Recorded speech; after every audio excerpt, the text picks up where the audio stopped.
Essa é a parte 4. Aí diz assim, Zacarias 8, verso 9. Assim diz o Senhor dos Exércitos, sejam fortes as vossas mãos de todos vós que nestes dias ouvis essas palavras da boca dos profetas. Contexto histórico. A saber, nos dias em que foram postos os fundamentos da casa do Senhor dos Exércitos, para que o templo fosse edificado. Esse templo é o que foi profetizado em Daniel 9. E a partir do momento em que fosse dada a ordem, começaria a contar 70 semanas. Entende? Verso 10. Porque antes daqueles dias não havia salário para os homens, nem os animais lhes davam ganho. Não havia paz para os que entravam, nem paz para os que saíam. Por causa do inimigo, porque eu incitei a todos os homens, cada um contra o seu próximo. Mas agora não serei como o restante deste povo, não serei com o restante desse povo, como nos primeiros dias, diz o Senhor dos Exércitos. Aqui em Zacarias tem os primeiros dias, que interessante isso, né? Para fazer um contraste com os últimos dias. Os últimos dias fala da verdadeira casa de Deus, que começou com o tempo de Cristo. Os primeiros dias era a sombra, a casa que está sendo edificada aqui. Aqui também no profeta Zacarias tem a expressão os primeiros profetas. Então, através da Bíblia você consegue, através de Zacarias e de alguns pontos, você consegue dividir a Bíblia de maneira correta. Os primeiros profetas e os últimos profetas. É a melhor maneira de dividir as escrituras. Não é profeta poético, profeta isso, profeta aquilo, profeta... Essa é a pior divisão que tem. E aí Deus fala, porque haverá sementeira de paz, a vide dará o seu fruto, a terra a sua novidade, os céus o seu orvalho, e farei que o resto desse povo herde tudo isso. Você está lendo coisa literal aqui, mas Deus está falando de coisas espirituais, até começar pela sementeira da paz. E há de acontecer, presta atenção no verso 3 agora, e há de acontecer, ó casa de Judá, ó casa de Israel, que, assim como fostes maldição entre as nações, assim vos salvarei e sereis bênção. Não temais, sejam fortes as vossas mãos. Está falando para a casa de Israel edificar o templo, coisa que jamais aconteceu no passado. Não poderia, porque a casa de Israel haveria deixado de ser povo. Lo-ami, lo-huamá. Eles não poderiam edificar a casa de Deus aqui, nesse contexto. E a profecia não pode falhar.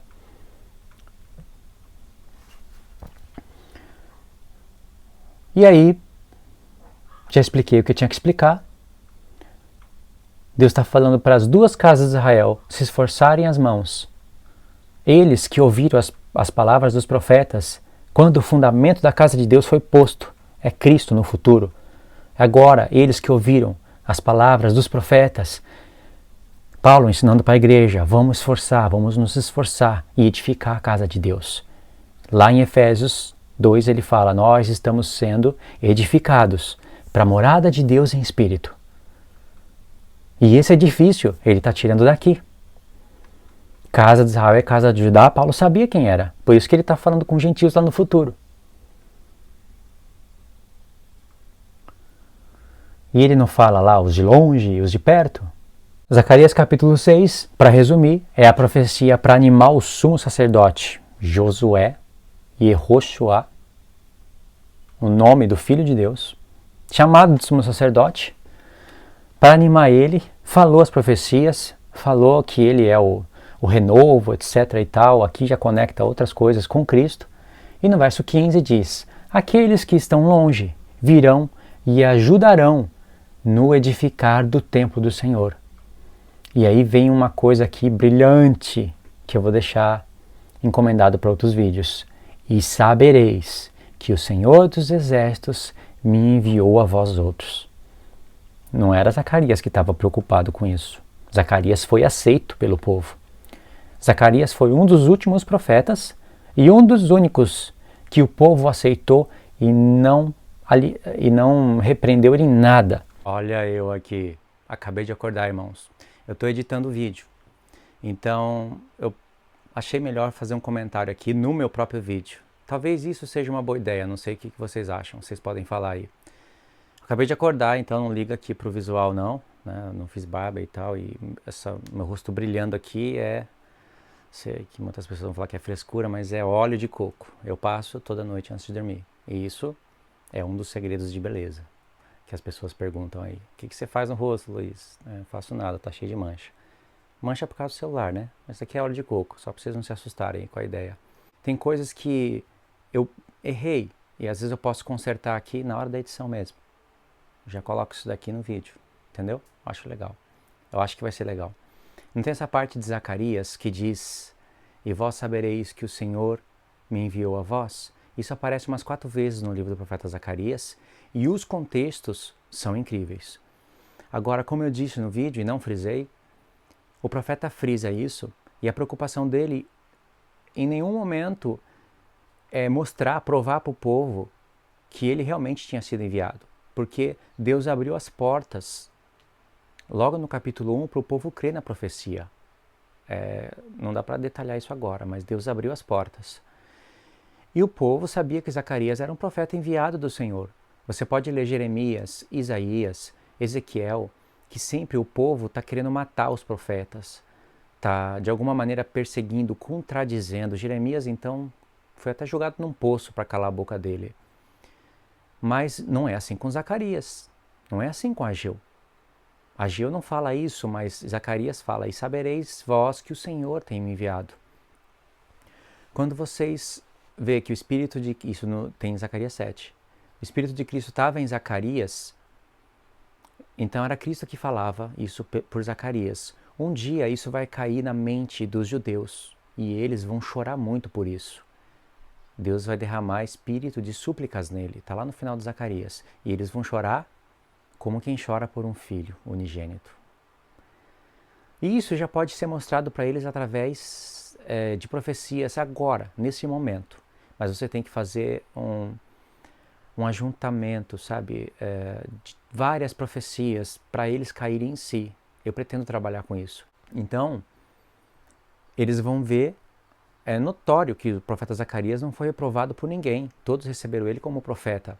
Mas eles vão ver que muitas profecias que profetizou esse profeta não se cumpriu. E a Torá diz que quando um profeta fala e não se cumpre, ele é considerado um falso profeta. E Zacarias fala: assim diz o Senhor. Ageu também, você pode juntar isso com Ageu. Aí fica mais dramático ainda. Aí você vai ver que para Zacarias estar falando isso, o espírito que estava nele, que é o Espírito de Deus, e Deus tem como prever as coisas, estava prevendo que o povo não ia receber o Filho de Deus no futuro. Mas o Filho de Deus iria vir, iria fazer tudo o que tinha que ser feito, iria ser traído, morto. O povo não ia receber ele, não na maior parte. Mas um dia o povo ia saber que Deus havia enviado o seu Filho. E isso cabe nas palavras de Zacarias: e vós sabereis que o Senhor Deus me enviou. Quando você olha os contextos anterior e posterior a essa frase, que repete 4 vezes, aí fica muito mais brilhante. Por isso que eu queria fazer um vídeo à parte. Os que estão longe estão aqui, né? Tá vendo? Agora olha o capítulo 9, verso 9. Alegra-te muito, ó filha de Sião, exulta, ó filha de Jerusalém, eis aí vem o teu rei. Lembra, no capítulo 2 ele fala que vai vir. Justo e salvador, humilde, montado em um jumento, num jumentinho, cria de jumenta. Isso aparece lá no Evangelho de João. Logo em seguida, destruirei os carros de Efraim e os cavalos de Jerusalém, e o arco de guerra será destruído. Ele anunciará paz às nações. Lembra que Paulo disse? E vindo, evangelizou paz aos que estavam longe, e paz também aos que estavam perto, porque os que estavam perto também precisavam de paz. O seu domínio se estenderá de mar a mar, desde o rio Eufrates até as extremidades da terra. Porque curvei Judá para mim como um arco, enchi de Efraim. Efraim é a flecha. Ele pegou Judá, curvou como um arco. Pegou Efraim, são gentios, e vai colocar por flecha. Ele é o arqueiro. E te porei, ó Sião. Agora é o Sião, é Judá e Efraim junto. E te porei, ó Sião, como a espada de um valente. Eles iam ter a palavra do Senhor. Essa espada que sai da boca do Senhor. O Senhor será visto sobre os filhos de Sião, e as suas flechas sairão como relâmpago. O Senhor Deus fará soar a trombeta, e irá com os redemoinhos do sul. Aqui está o arrebatamento.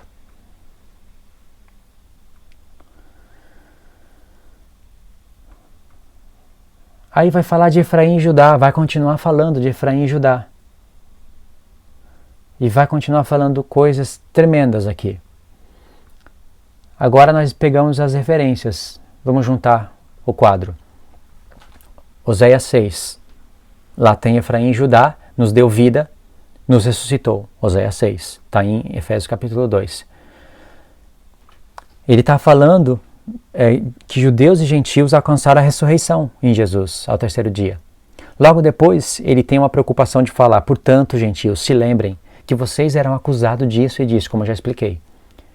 Aí ele vai falar que Deus pegou ambos os povos que estavam separados, e quebrou a parede, o muro da separação de inimizade e juntou eles. Ambos os povos que estavam separados não foram os mesmos que alcançaram a ressurreição em Jesus Cristo?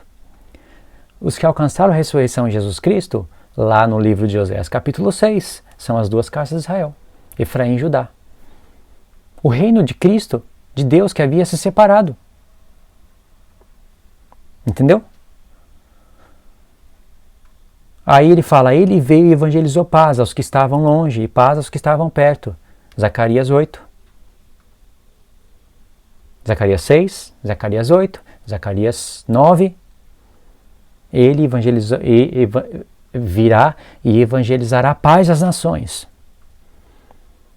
Zacarias 8 está falando: se esforcem as mãos, ó casa de Judá e ó casa de Israel, vocês que ouviram da boca dos profetas. Quando os fundamentos, Jesus é a principal pedra, vê que Paulo destaca isso. Ele é a principal pedra. Só que ele também apresenta os seus apóstolos como fundamentos, lá no muro da cidade. Porque os apóstolos sustentam o testemunho de Cristo. E se nós sustentamos os testemunhos dos apóstolos, nós também somos os fundamentos. Mas no muro da cidade está escrito o nome dos 12, porque eles que começaram a obra. Nós sustentamos. Entendeu? E a porta da cidade, por onde entra a entrada das pessoas, são as tribos, e não é por acaso. São as tribos, não pode ser os apóstolos, tem que ser as tribos. Porque nós vamos entrar pelas tribos para fazer parte do povo de Deus. Aí já é um assunto um pouquinho mais evoluído. Para falar de dimensões, porque você imagina uma cidade literal, mas se você imaginar essa cidade literal, você vai tomar um susto quando você vê a conta dela. Ela vai passar esse céu, o outro céu, se for literal. Aí sim, teria alguém que quis edificar uma cidade até o céu. Nimrod tentou e não conseguiu. Jesus veio e conseguiu, né, se fosse literal. E aí Paulo fala, lá em Zacarias está falando de edifício. E Paulo pegou todos esses textos que vocês viram, que são as mesmas expressões, e colocou em Efésios. E aquilo é um mistério que ele está falando no capítulo 1, no capítulo 2, no capítulo 3. Ele vai falar: olha, esse mistério que eu escrevi para vocês de maneira resumida, vocês podem saber como que eu tive a compreensão desse mistério. Vocês podem, quando vocês lerem a minha carta, se é que vocês estão entendendo. Tudo isso ele fala em Efésios capítulo 3, eu já fiz vídeos explicando isso. Vocês podem entender, porque a gente pode ir nos profetas com as referências que ele está dando. Aliás, a leitura naquela época era bem mais curta, né? Porque tinha só as cartas dele, que ele estava ensinando às igrejas, e aí as pessoas tinham que buscar qual material? A lei, o salmo e os profetas. E poderia verificar como ele teve essa revelação. Não foi o Cristo ressurreto que deu a revelação direto para o apóstolo Paulo, e ele nem sabia como entender aquilo, e o Espírito Santo conectou aquilo, e ele estudou ali só para algumas conexões. Não, ele aprendeu direto de Cristo pelas Escrituras.